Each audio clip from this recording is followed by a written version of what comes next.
रे नगरच्या लाभार्थ्यांना 2,10,000 वाढीव अनुदान नाही दिल्यास मार्शल लॉची पुनरावृत्ती होईल, आडम मास्तर यांचा एल्गार.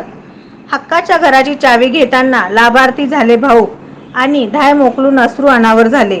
लोकसभा निवडणुकीपूर्वी नागरिकत्व सुधारणा कायदा लागू केला जाईल अशी घोषणा केंद्रीय गृहमंत्री अमित शहा यांनी येथे एका कार्यक्रमात केली. तसेच आगामी लोकसभा निवडणुकीत भाजप 370 तर राष्ट्रीय लोकशाही आघाडी 400 जागा जिंकेल असे भाकीत त्यांनी वर्तवले. नागरिकत्व सुधारणा कायदा हा 2019 मध्ये संसदेत संमत करण्यात आला आहे.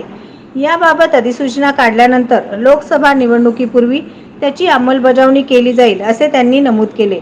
लोकशाहीला हे अभिप्रेत नसून याविरुद्ध जंग पछाडले जाईल असा इशारा देत रे नगरच्या 30,000 असंघटित कामगारांच्या घरकुलाला 2,10,000 रुपये वाढीव अनुदान सरकारने दिले पाहिजे, अन्यथा सोलापुरात मार्शल लॉची पुनरावृत्ती होईल असे सुतोवाच केले.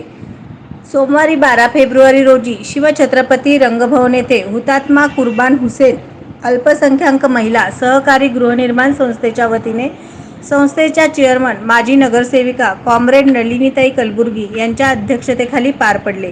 यावेळी व्यासपीठावर वरिष्ठ अभियंता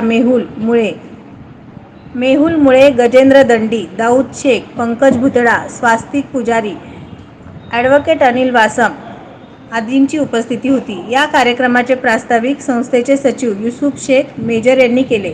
सूत्रसंचालन व आभार प्रदर्शन ॲडव्होकेट अनिल वासम यांनी केले. आम जनता 16 तारीख को स्ट्राइक कर रहे हैं. आप उर्दू पेपर में पढ़ो, दिल्ली के बॉर्डर पर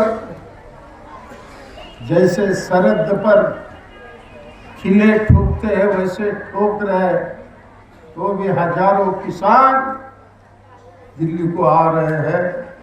शोलापुर में सुबह 11 बजे तुमको सबको मेरी विनती है, हर घर के 2 लोग आप दत्तनगर में आए. 50,000 लोगों का आवाज दिल्ली में भेजूंगा